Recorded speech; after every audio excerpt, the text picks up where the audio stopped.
Ayan, magandang araw po mga minamahal kong kagala. Napaka-usok dito ngayon sa Maynila. Oh. Hindi, ang ano na ng sasakyan. Ayan oh.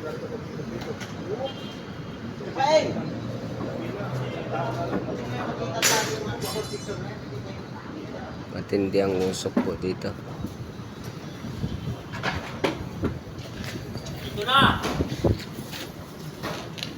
Mga sabik na sila kumain mga kagala. Ayan oh. Putik na naman yung bunganga nito. Kakain na.